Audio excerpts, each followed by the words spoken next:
Thanks for joining us. This is Fridays with the Forester. This is April 24th, 2026.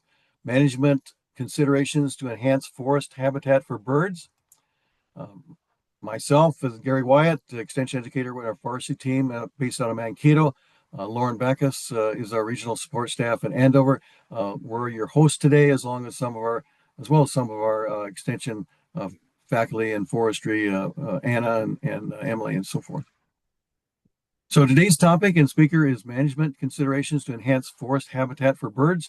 Peter Gieser is our specialist, and he's just a new hire with our extension staff, and based out of northern Minnesota, northwestern Minnesota, actually, Crookston area. And yeah, it'll be great. So we ask that you put your questions in the Q&A. Although we may have the chat open possibly, but if you want to share something in the chat, but do put your questions in the Q&A, please.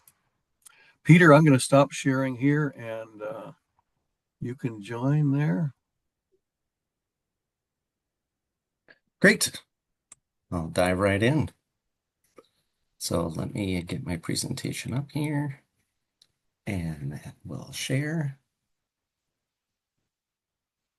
All right, can everyone see my screen? All right, good, great. Peter.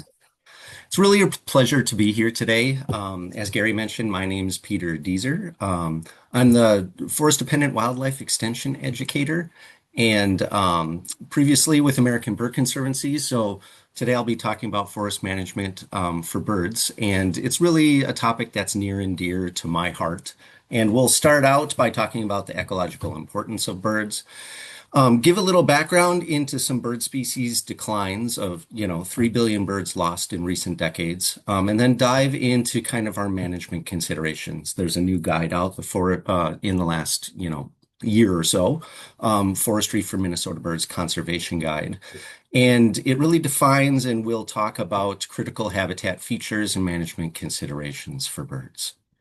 So I want to start out by just saying how important birds are in our food webs across multiple systems.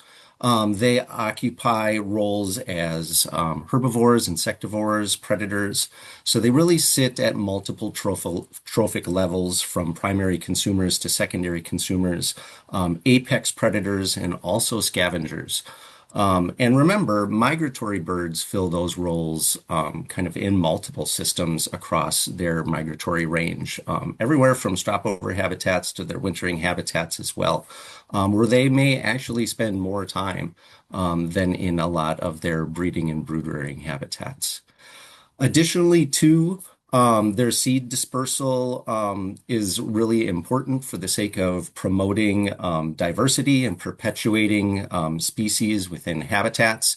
They can transport seeds away. They are able to stratify them within their stomachs, which creates often higher level rates of germination. And then their droppings also have some natural fertilization. They play roles as critical pollinators. Some species like columbine and cardinal flower are herbaceous species, pollinator species that have developed to promote pollination from species like hummingbirds. And they're also keystone ecological engineers. I know that perhaps people think of an ecological engineer as more of like a beaver, kind of creating, a ponding habitat along a river. But species like our woodpeckers create critical cavities in trees of a range of different sizes that are utilized by a ton of different species, small and medium mammals to birds, and really are essential in those habitats. So diving into bird species decline. Since 1970, we have, in a groundbreaking study in the journal Science called Decline of North American Avifauna, it was reported that bird species have declined by about 3 billion since 1970. That's 1.2 billion forest birds. And I want to mention in that vein that those declines can be broken out in a number of different ways, and maybe didn't start in 1970. That's just when our data, we began collecting data. And it's really, that infographic said 1 in 4 birds, but it's closer to 29%. About 30% of our forests or of our bird species across habitats have disappeared since 1970. We can peel back that onion in a number of different ways. Grassland birds have declined the most by 53%, but our boreal forest birds have declined by 33. Western forest, eastern forest, habitat specialists and generalists, really, kind of any way we look at it, our bird species have declined. You'll see that our wetland birds have increased a little over that time. And that's actually kind of an indicator that maybe conservation action can help mitigate that decline, because a lot of our intensity in those decades of conservation action occurred in those aquatic habitats to promote things like waterfowl. And so we start to ask the question, like, what exactly is the cause of these declines? And we begin to find, and the research shows that it's a number of intersecting threats. Habitat loss being the greatest, breeding ground, winter ground, and stopover habitat loss has been hugely impactful. Land use change and changing forest demographics, in some cases, away from the complexity and diversity that promotes so many different species, but also things like collisions and pesticides and light pollution during migration and cats outdoors have really hit our bird species hard. And as I mentioned, the declines have been across all habitats. Short distance and migrant birds or resident species, long distant migrants as well. So we can't just point to, hey, some habitat loss in the wintering grounds as the primary cause. It's really something that's across all habitats, and not just our specialists that utilize specific niches within those habitats, but generalists also. And really, we begin to see that biomass and general biodiversity within those systems has declined. So birds have functioned as a canary in the coal mine for a loss of biodiversity across habitats. They just happen to be a very well-studied, group of species, and therefore we can begin to tease out some specifics. So managing for forest birds really helps us preserve our habitats and manage for a range of wildlife. And these infographics on the bottom too really showcase how you can look at it in so many different ways. A habitat like eastern forests, you may say, hey, that population decline of 17% is a little less alarming. But then you look at wood thrushes, a forest interior species that relies on kind of diversity within multiple forest strata, and you begin to see that, there even within seemingly some of the habitats that have been hit the least, we have some alarming trends. So Minnesota lies at the intersection of a number of different ecological provinces in the state. The Laurentian mixed forest is kind of that boreal forest. Eastern broadleaf is our deciduous.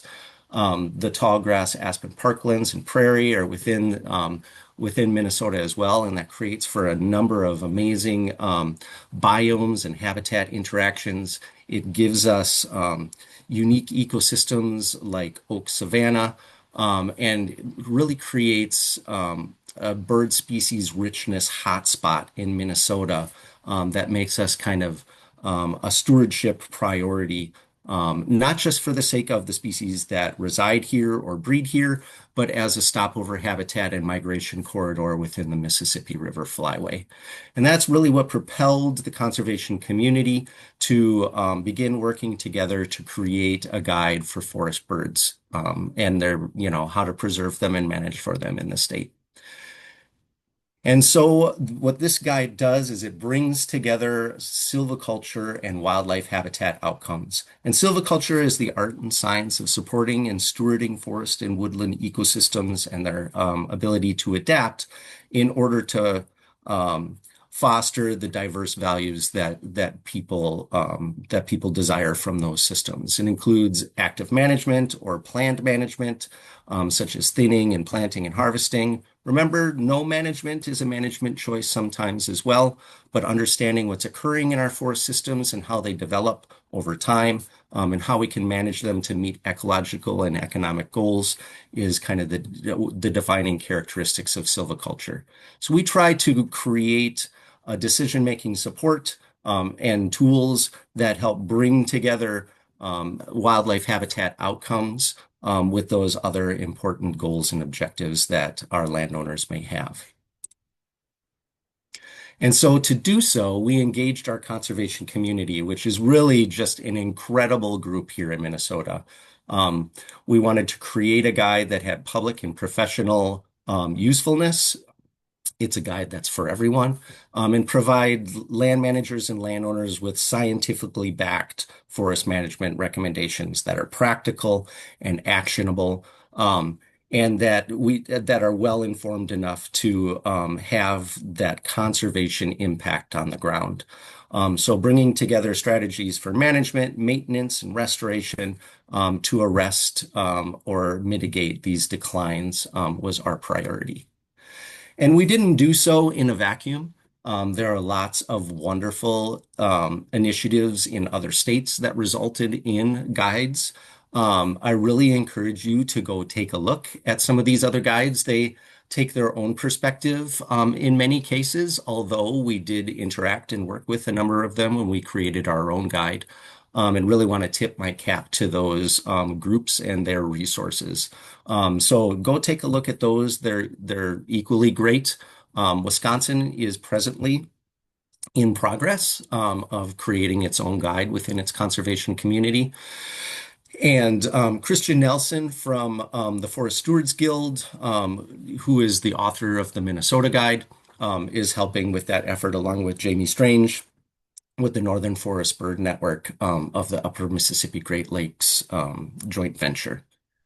And so just to shout out our team one last time, it really brought together county, state, federal, tribal, research, industry, all those different perspectives, nonprofit organizations into a multi-sector, multidisciplinary group that really, was devoted.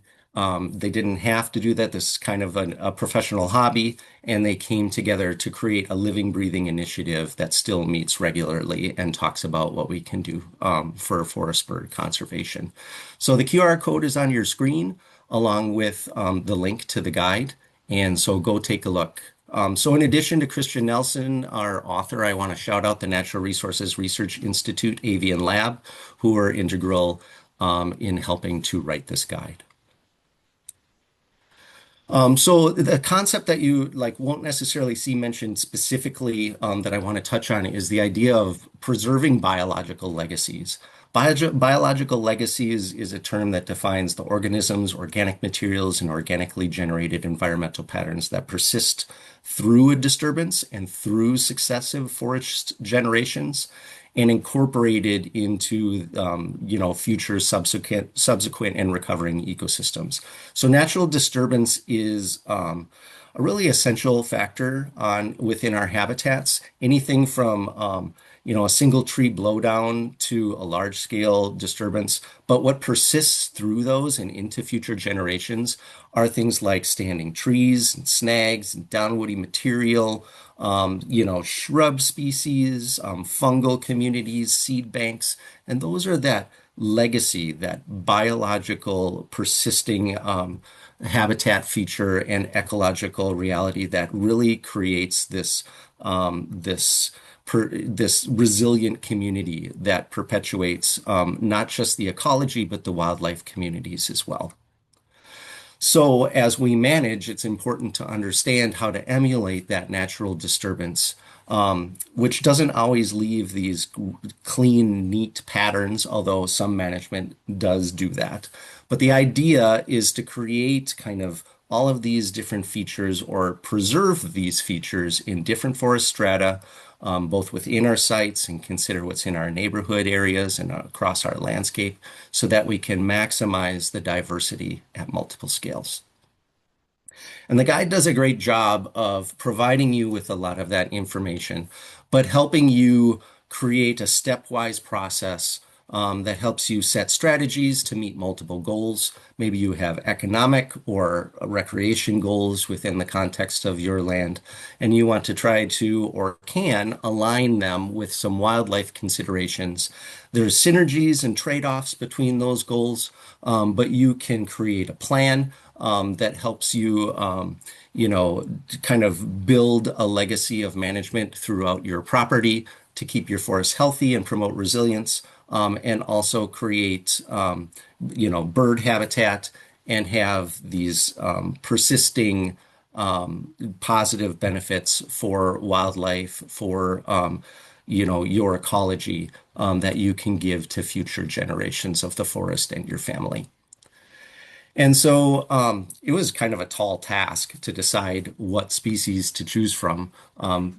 250 plus bird species both reside and come through Minnesota. Um, and of those, there's 150 forest bird species. We had to whittle that down to 18 for the sake of our guide. We wanted them to be representative of different forest strata, different forest types, have wide geographic distribution, represent age stages as well as structural features, be composed of migrants and resident birds, and also have enough information behind them so that we could provide useful, actionable, strategies and best management practices that help, actually have a response when you implement them on the ground. We also had to choose them and define our forest habitats, in a way that was approachable to our audiences. We broke it out into four, super types or forest habitat associations with 7 subtypes within those, and tried to align those with our native plant community system, which you can go online via the DNR and do a deep dive into sections and subsections and native plant communities. But for the sake of our guide, we wanted to keep it, approachable. So we have 4, super types and 7 subtypes. This is a messy slide that just kind of shows you how we broke them out. It's important to note that we chose species that aligned with each of our subtypes and tried to be representative in that regard. The ones in bold, too, are species of greatest conservation need identified in the State Wildlife Action Plan. And the others, represent certain features or types or management strategies that are good surrogates for a range of species. So in my presentation here, I'm going to go from the complicated to the simple and back again, and talk about important habitat features within some of these cover types. And I'll circle back to this, but I do want to say number one with a bullet for me in some cases is just what kind of invasive species do we have in our habitats? How can we address that first and continuously? Because in some cases you can really propel and that native plant community and those native species compositions by just, reversing or trying to combat the invasion of other species. Things like horizontal and vertical structure will begin to occur. Large diameter trees will be preserved. You'll start to see regeneration of things like conifer inclusions. So, start there and then, you can get the ball rolling. The guide does a really good job of presenting different management systems and suggesting certain tweaks within them that can add additional habitat features or preserve them. Again, this list you'll see over and over throughout the guide. It's table 1. And it really builds off of Minnesota's voluntary site level guidelines, a new version of which can be found online. But those I would encourage you to perceive as minimum guidance standards rather than best management practices for forest birds and wildlife. Leaving some additional habitat on the landscape, some additional overstory trees, coarse woody debris, standing snags can have really huge benefits for the range of species. So I'm going to have to zoom through, all of the rich content in our guide a little bit, but I want to touch on each of our habitats, at least briefly. So you'll see that our priority species kind of have their own trading card in a way. which showcases their background, their population status, both within Minnesota and range wide. PIF and SGCN is kind of a partners in flight designation and a species of conservation need designation that tells you their conservation status. But also their susceptibility to climate change is included as well within the state, which I think is really important because it gives you a peek at what some future trends might be. There's community associates, so other birds that we'll see. And then where the rubber meets the road are these habitat features and management recommendations. And each bird is a little bit different. The infographic at the bottom shows you where they forage and sing, and also where they nest. Sometimes that can be very different, so it's important to consider those factors as well. So within upland conifer forests, pine warbler really likes those tall overstory pine. You'll even see them with a low shrub cover and a little less density in the understory. Blackburnian warbler loves those overstory pine as well, and white spruce. But as long as you have a couple of those tall conifer trees, you'll get them in even deciduous forest habitats. Magnolia warbler likes kind of like that mid-age, almost regenerating 10 to 30-year-old conifers, especially spruce. Another thing the guide does is it does a great job of talking about other wildlife needs. You'll see a lot of them here within the context of our conifer forests. Really like, some of that understory and mid-story cover can be protection for snowshoe hare, can be solar protection for the sake of moose, provide hunting opportunities for Canada lynx, nesting for other birds like blue-headed vireo. So in our upland conifer forest, I just want to stress emulating natural disturbance. These are disturbance-dependent communities. So mimicking that, if we were all natural resource professionals here, I would say try to get a little bit more prescribed fire in those systems. But please don't do that as a landowner unless you are working with a professional. But what you can do is retain a lot of, those overstory white pine and patches of refugia to mimic that natural disturbance. And I'll talk about something here too called variable density thinning. It's a somewhat complicated, management approach. But what it really does is it takes something that might be a little bit more even aged, like in this case, a red pine plantation. And even within something like this, where heterogeneity or diversity is not as prominent, we can begin to say, okay, we're going to cut a little bit more here. We're going to thin a little bit there. We're going to open up this area. We're not going to touch that, and create a patchiness within our landscape that can promote things like regeneration in some of our openings. These openings, this is a management technique that was done by Carleton County. They oriented their openings adjacent to white pine that they were preserving so that it could seed into them. That would promote a little bit of additional overstory tree diversity, but also some of that shrubbiness, which is critical in these systems. There's other approaches that are more of like, they try to take more of a random distribution after regenerating pine and kind of create that diverse and heterogeneous landscape that perpetuates kind of like new species coming in, brush communities taking hold, and some of that additional forest regeneration. And one thing I want to say about those upland conifer systems too is many of them have transitioned to aspen. So preserving as many of those conifers in those systems can be highly valuable, especially white pine.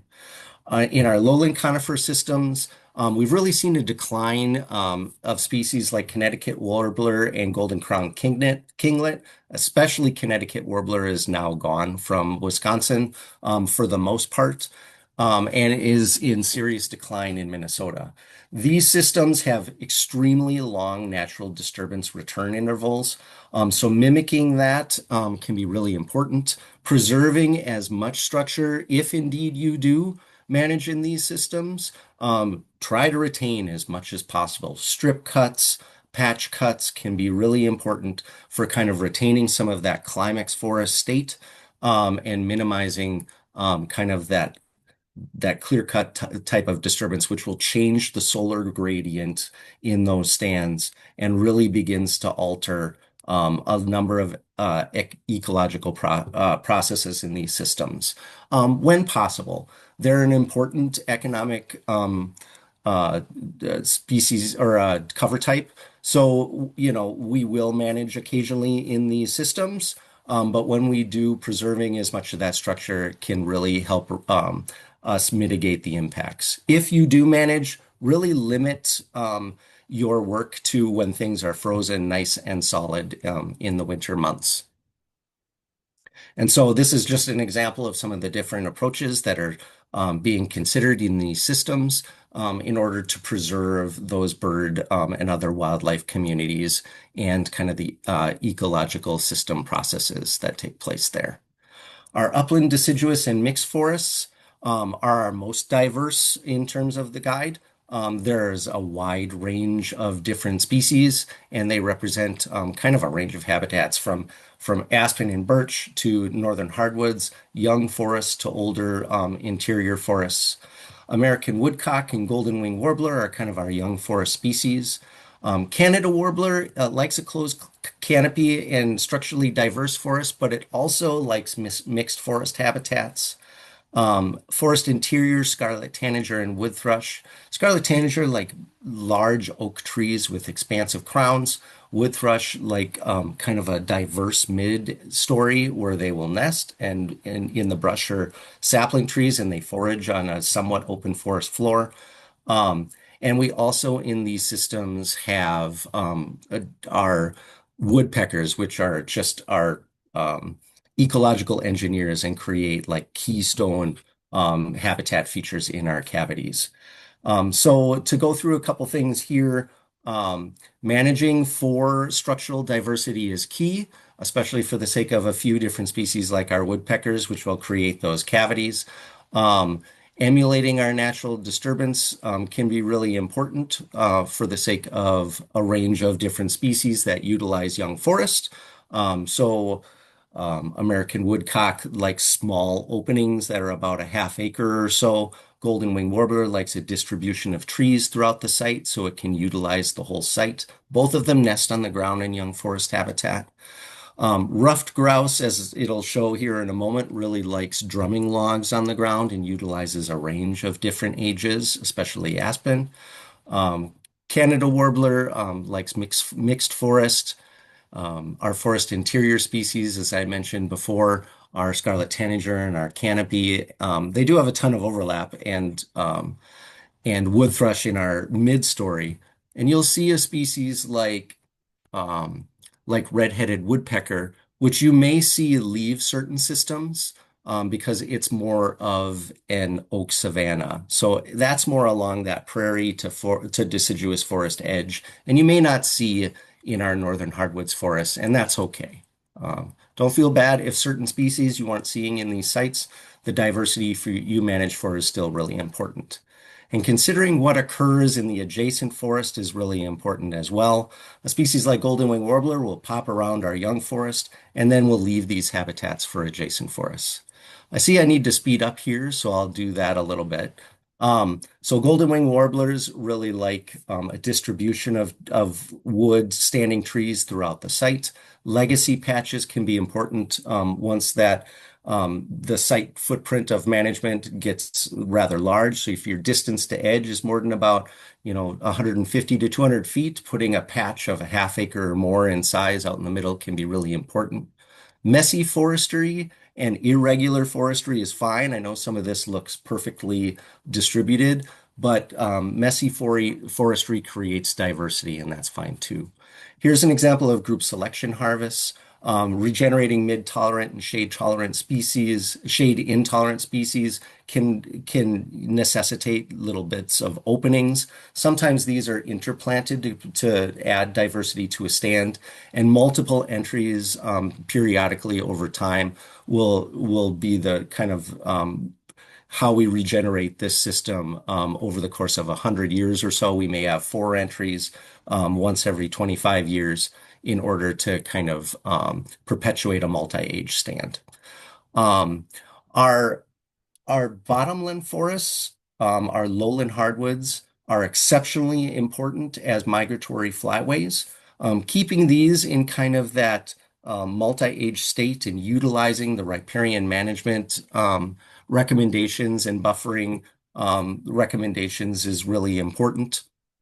Winter wren actually utilizes upturned woody debris or upturned roots to cavity in. Yellow-billed cuckoo likes dense shrubby vegetation. Prothonotary warbler will cavity in these trees.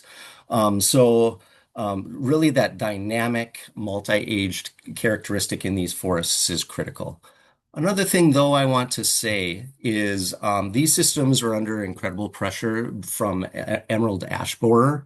So when possible, or if you see them dying, adding some additional species, underplanting can be really important to maintaining the hydrology of these systems, which rely on forest cover. Some species that I just want to quick throw out there for you if you're like, how should I plant in these systems? Um, with wet footprints, swamp white oak, balm of Gilead, American elm that is Dutch elm resistant. So there's some hybrids out there, can be really good. As you start to get a little bit more upland along that riparian edge, hackberry and some maple species. Hackberry is a good one too because it has a soft mast. It's sort of understated. It's one of my personal favorites.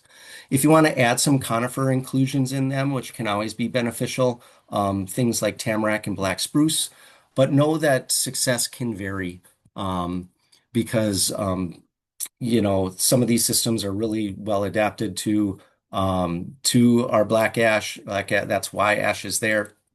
There's also things like grass and whatnot in the understory that can really limit the success.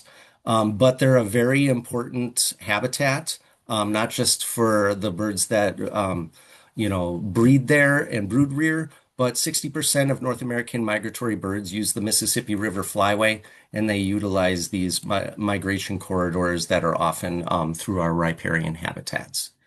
So I want to dive back into the whole, complexity and diversity and forest habitat structures by touching on a few from Table 1 in the guide. Retaining or creating softwood inclusions is really important. Really just maintaining, diversity. If you have a somewhat like monoculture or just like single species, stand or forest, encouraging diversity within those can be really important. But things like softwood inclusions are highly valuable. They offer some thermal cover to a range of species. The guide does a good job of listing out a number of different conifers and some of the associated benefits. They can add structural diversity as they begin to regenerate, or if you have large, beautiful white pine, they can be important and actually seed in more. Their nesting opportunities, they offer really important nests for raptors, especially large ones, which I'll get to in a moment. They're a food source, a seed source, and more nest building materials. So maintaining those conifer inclusions or creating them can be really key. And in some cases, those become large diameter trees, or they already are, which are another very important component. When possible, retain one or more trees that are greater than 18 inches in diameter. Three or more greater than 12 inches is key. You'll recall that for golden wing warblers, I mentioned like 10 to 15 trees per acre retaining. So really just, retaining that diverse internal structure, maybe a couple different ages of tree, concentrating on some large diameter ones can be really essential for a number of different species. I mentioned they're a seed source, but they're also mass production. Oaks are a great choice. They provide hard mast, which is acorns that is essential forage for some birds and also other wildlife like small and medium mammals and deer. They're also very important for the sake of caterpillar species. And so there's a ton of research out there that indicates that a few critical keystone species are very important for the sake of of Lepidoptera caterpillars, which are in turn essential for bird species that, especially during the nesting and brood rearing phase. Many bird species will feed caterpillars. In fact, the vast majority they're nutrient rich and high in protein and essential for the development of chicks.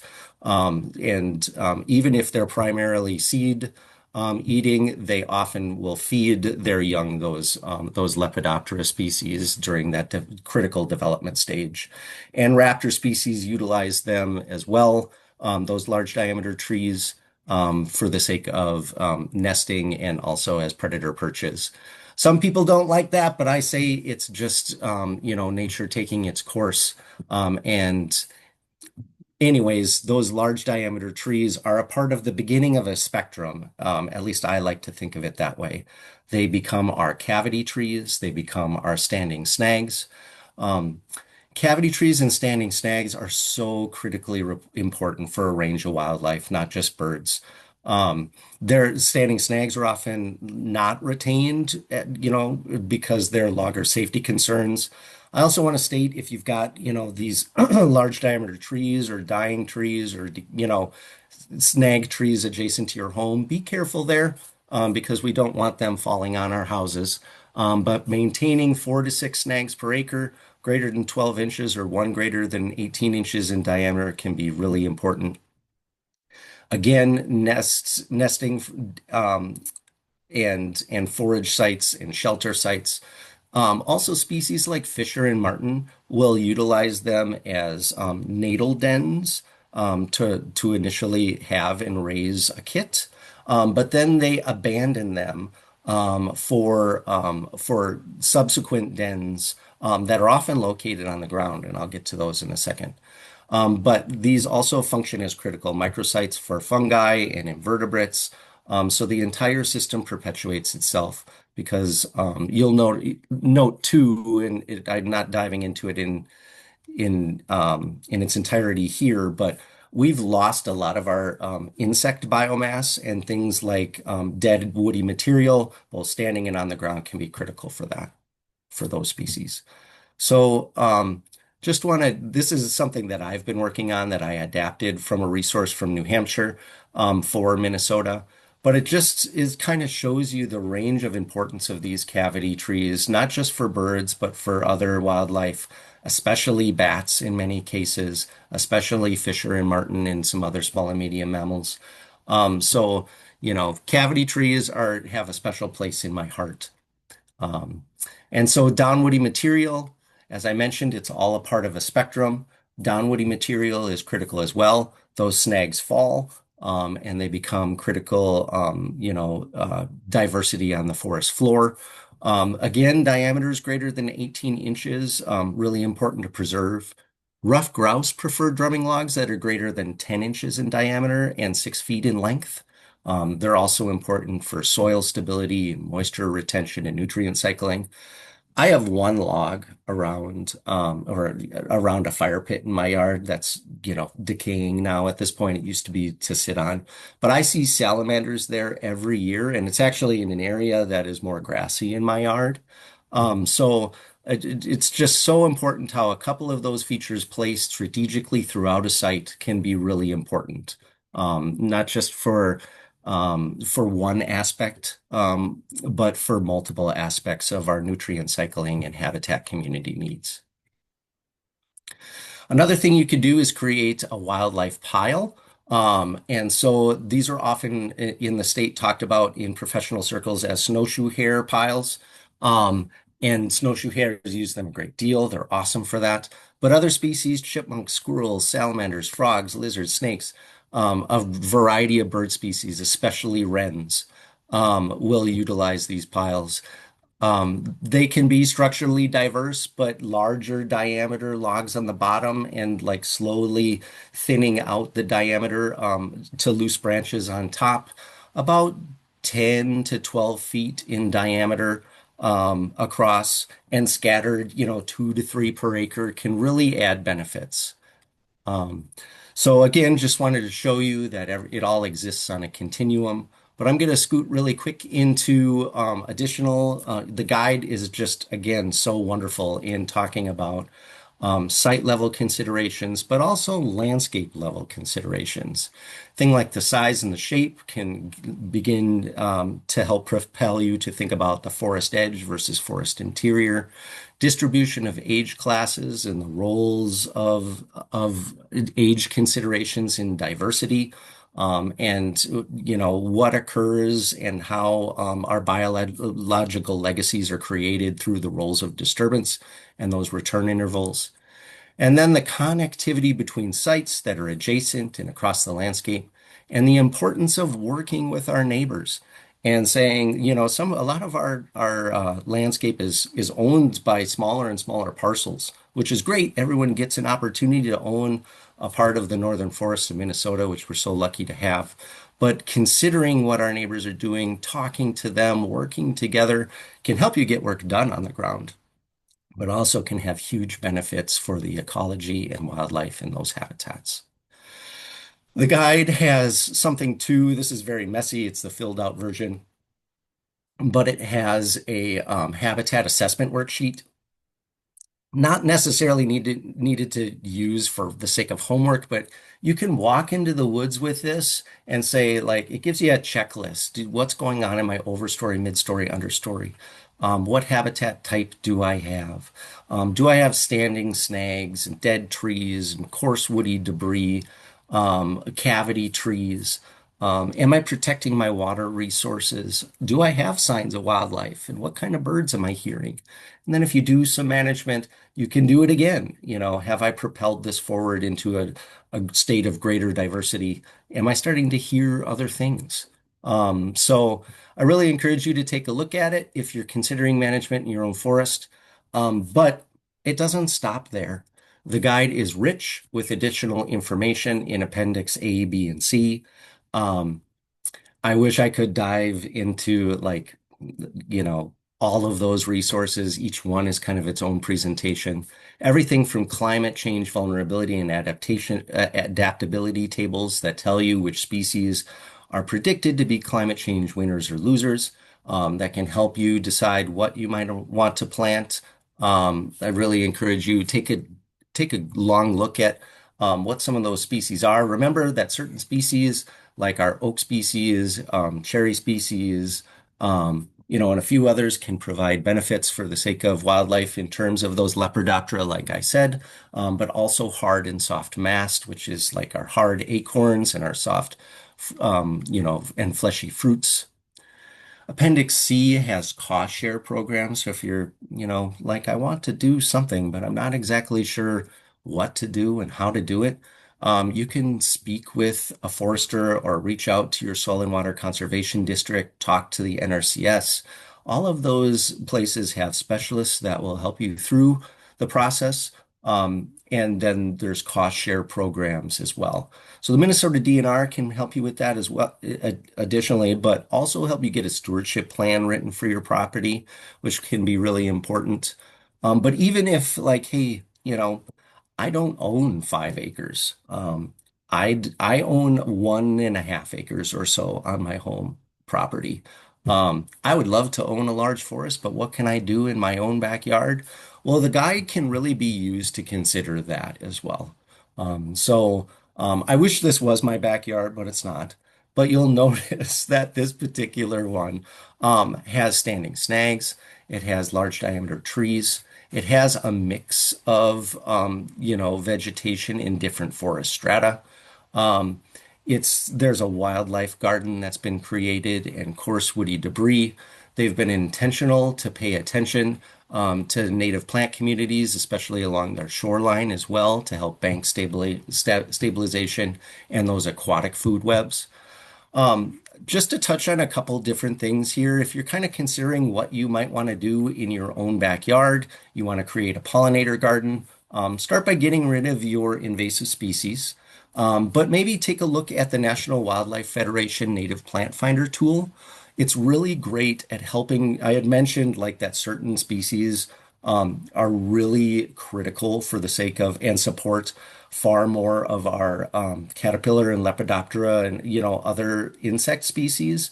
Even within our native plant communities, it's very important to plant with native plants. But even within those, there's some species that are kind of um, that house or are critical considerations that will, add that insect diversity to your yard, which is so important for wildlife.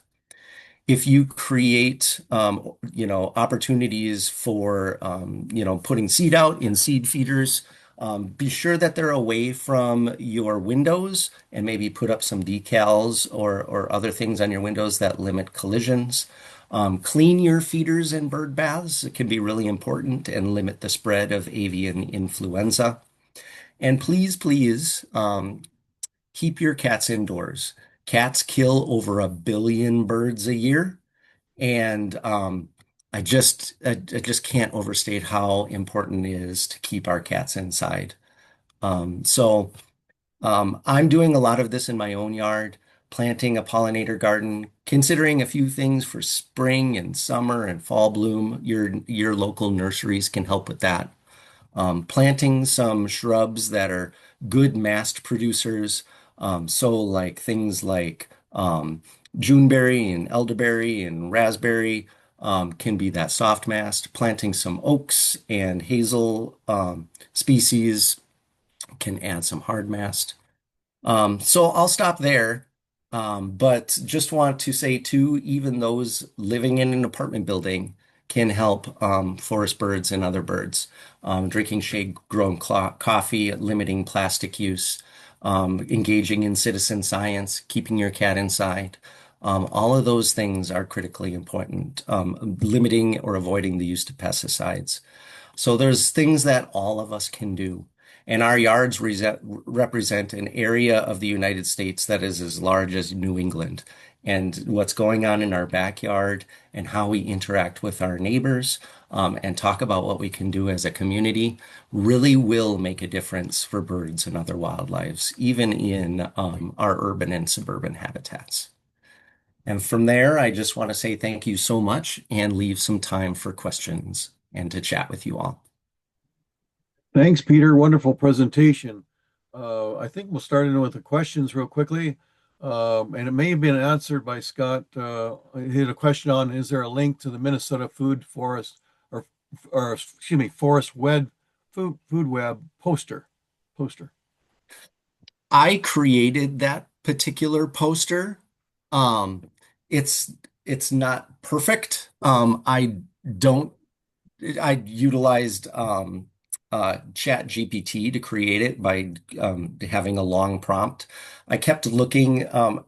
Yes, I can make it available, but realize it's not perfect. If you the closer you look at it, the more you will realize, that it was generated in that way. If folks have a really, I looked forever and wanted a really good Minnesota Food Web poster. If folks have a good link to that, can you throw it in the chat for me? I'd hate to throw your question sort of back into the crowd. But I really struggled to find one that I really liked. So I just created my own. Thanks, Peter. Another question. When you say declined over the last 30 years, are you saying extinct or expected? Expired. So extirpated is like I think what they were asking, and that's kind of like the local, when something is locally gone. That is highly variable dependent on the species. So a species like Connecticut warbler, for example, they are a boreal forest species that is disappearing and being extirpated from our from the southern edge of the boreal forest range, but they still have a good, they're still in decline, but they're relatively prominent in Canada, lowland conifer habitats. A species like golden wing warbler has declined 70% over this time, and Minnesota is the Alamo for that species. Greater than 50% of the population resides here, just into Manitoba and northern Wisconsin, to breed and brood rear. And so there's different factors for different species depending on where you are. The bottom line, though, is that some of these trends, if they continue, would put a lot of pressure on certain species, and the end result could be that we no longer see them and that extinction occurs. But that's exactly what we're trying to prevent with these initiatives and this habitat guide. Another question of where a person can get a physical copy of the Forestry for Minnesota Birds publication. So come to as many of our events as you can. I try to give them out to everyone. Um, the Minnesota Forest Stewards Program, I think I'm getting the name wrong. I'm sorry, Anna. I engage in that through University of Minnesota Extension. We provided that at the recent event that now that I'm on the spot, I'm forgetting the Family Forest Convention at St. John's. There's one every year. But if you see me or Christian Nelson giving a presentation somewhere, chances are we've got a stack of guides with us, and we'll be happy to get one to you. The digital resource, though, I do want to shout out as being really great because it has hot links in it that can connect to additional content online. So everything that you see there is a click away to learning more about. Question on regeneration. So the variability density thinning relies completely on natural regeneration. Question. I'm sorry, could you say that again? So the variable density thinning relies completely on natural regeneration. You know, that's not always the case. So I spoke with the county land commissioner, Mark Westfall, who implemented this particular project and another one that's similar. He oriented it, adjacent to white pine, and he's seeing great regeneration of white pine in some of those areas. He also oriented some of his cuts to release regeneration that may have been present of different diverse species. But in other patch cuts and those done, the group selection in northern hardwoods is similar. You can go in and underplant in some of those systems. And so white pine or oak species, oak species especially common in northern hardwoods. White pine is a little more common and a little more shade tolerant in, those red pine systems and upland conifer. So underplanting does have some success. In some cases, you'll just see that it's not necessary. So it just kind of depends on what's there, what you might be releasing, or what seed trees are available for you to, create some openings around and utilize those seed trees to help perpetuate regeneration. Question on BT insecticide. Let's see. I realize the importance of caterpillars for the bird populations. It is so concerning to me that they are broadcasting spraying BT for the control of forest tent caterpillars is still allowed, especially since it kills all lepidopteras. Why is this still a practice when research shows that these native insects don't kill trees? So that's a policy question that I have a lot less ability to state. All I can state is that is say like, hey, utilize herbicides and pesticides as little as possible in your native habitats, especially neonicotinoid pesticides, which are especially negatively impactful for bird and insect communities.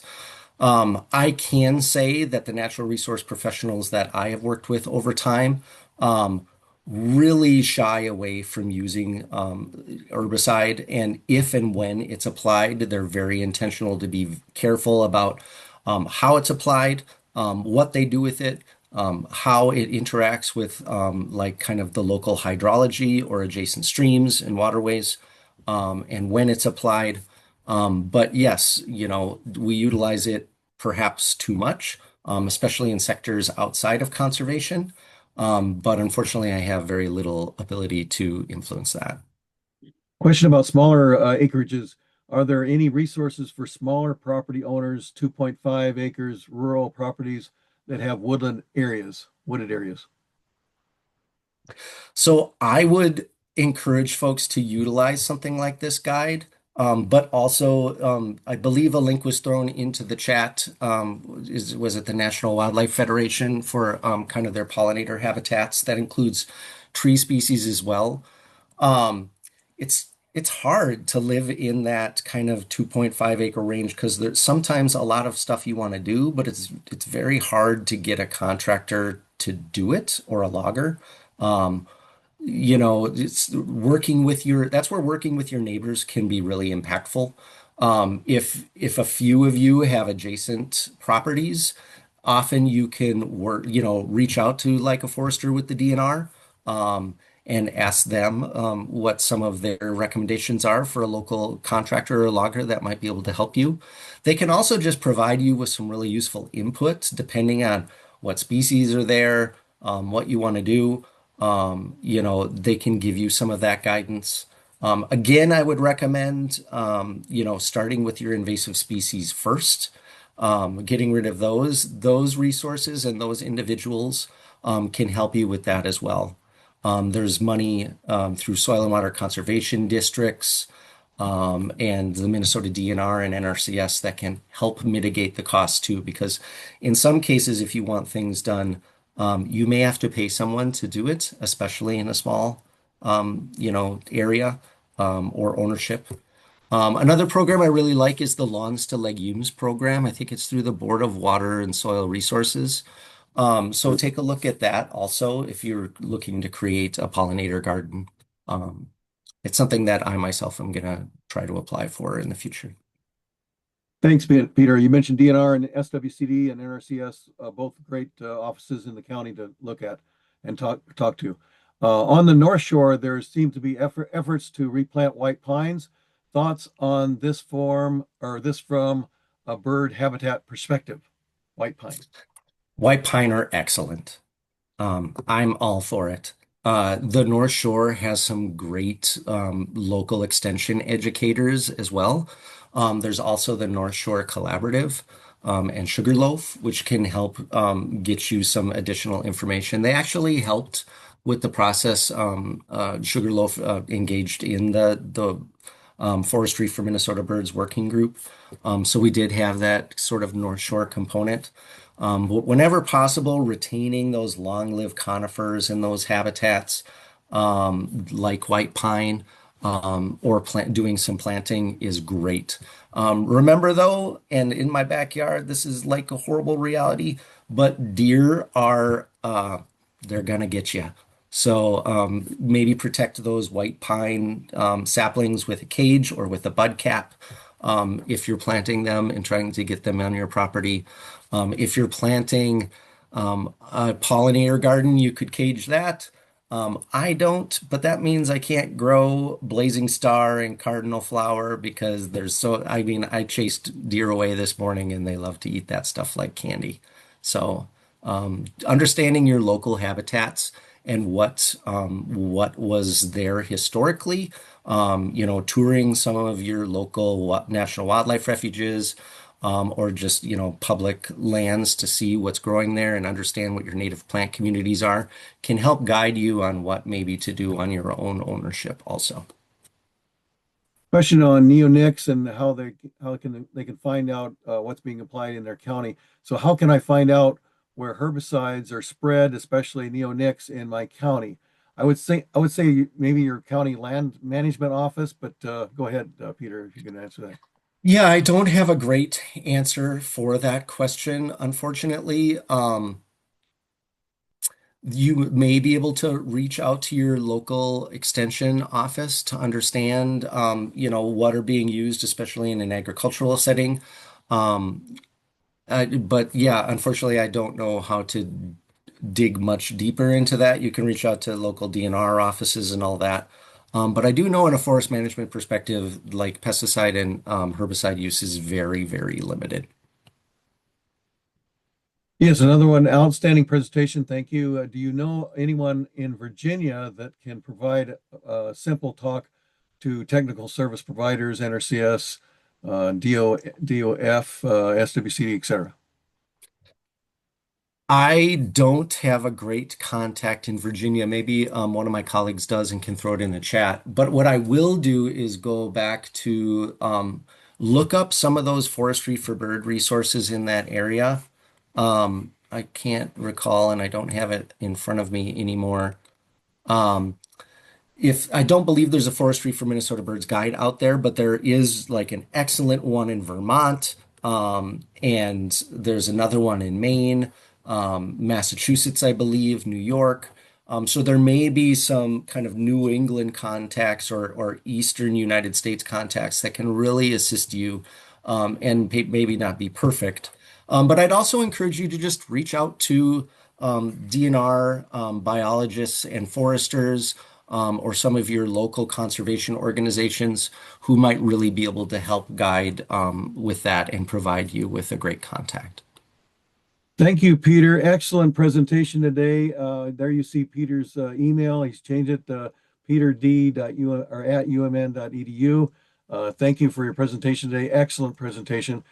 Just wanted to give a shout out to the 2026 Agroforestry Institute coming up in February and September 15th, 16th, 17th at the Sherburne National Wildlife Refuge. There's the Z link there. And yeah, if you'd like to attend, that's a 2.5-day training, mainly for NRCS and SWCD staff, but we have a lot of farmers and a lot of woodland owners attending that as well. This is our last of our series in our winter and spring of 2026. We may have one in the summer and possibly in the fall that our forestry team is talking about. All of our recordings are at a Z-link, z.umn.edu/Fridays. As you leave today's Zoom, you'll be asked to do some questions, some evaluation questions. Please put in comments for today's Zoom, and then also any comments about future topics and presentations that you'd like to hear through our Fridays with the Forester. There's a few links there, especially for the My Minnesota Woods. If you're not getting our monthly newsletter from our forestry team, certainly access that Z-link there. And there's a Z-link there to our agroforestry 2026 training as well. All of our recordings, again, are recorded at a Z-link, z.umn.edu/Fridays. And we thank you for joining us in our series of Fridays with the Forester. Thank you very much. Thanks, Peter, and our forestry team.